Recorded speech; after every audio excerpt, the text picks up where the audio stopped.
Hey guys, we're taking a look at Curve. We're going to start off looking at it versus the USDT today, and then we're going to look at the Bitcoin and Ethereum charts and see how we're looking.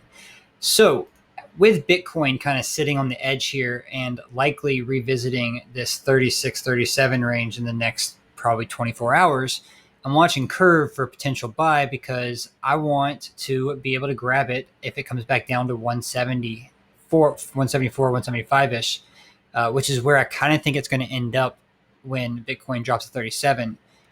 And I'm also taking a look at the Curve versus Bitcoin chart because if it loses this level here and then comes back up and retests it and then drops, I believe it'll come all the way back down to here. And that would be a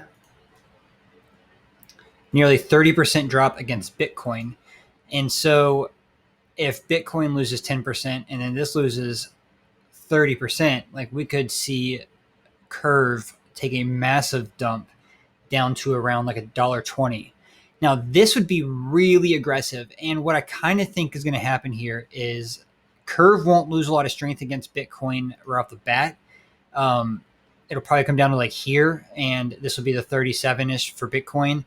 And then what I think is going to happen is Curve will just kind of slowly go up while losing strength against Bitcoin when Bitcoin starts running.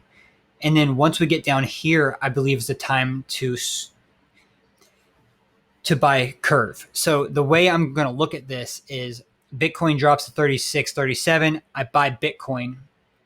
I sit on Bitcoin waiting for Curve to reach this point. When Curve reaches this point, I move a big chunk of that Bitcoin into Curve and then ride Curve back up to these levels here and take whatever that is against US dollar up here. So that's kind of my plan for Curve and what I'm paying attention to. I'm also looking at the Ethereum chart because I want to make sure that if I'm choosing to buy Curve, that it will outperform Ethereum. So what I believe will happen is as we see Curve reach that level against Bitcoin that we were pointing out, we will also see it reach this level against Ethereum.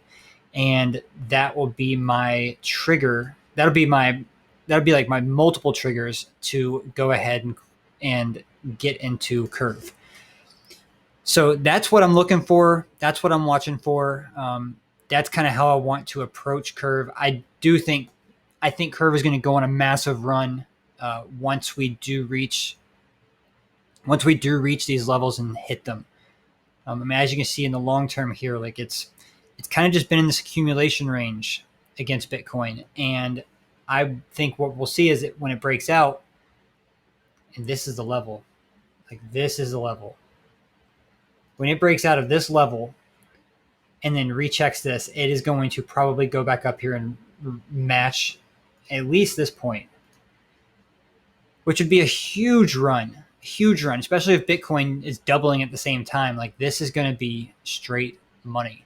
So I would keep an eye on this. I would make sure that you're keeping an eye on the Bitcoin pair as well. And that's my approach to Curve. And I can't wait to be able to take this trade because I'm very bullish on Curve. I love what they're doing. I think they have a lot of upside potential. And I just want to be in it at a good price. That's my viewpoint on it. And I mean, looking at this, I haven't even looked at this trend line here, but this trend line is kind of interesting to me from a standpoint of if we do see it come down here and check this trend line and kind of hold it and start climbing up it, then I'll abandon this idea and instead I'll buy on this trend line. So this is something that I will be paying attention to that I just now noticed, and I'm glad I noticed it. So let me know your ideas in the comments. I look forward to making another video soon. Do not forget to subscribe and follow and like and all that fun stuff. And I appreciate all that stuff as it helps me out. And I look forward to making another video for you soon.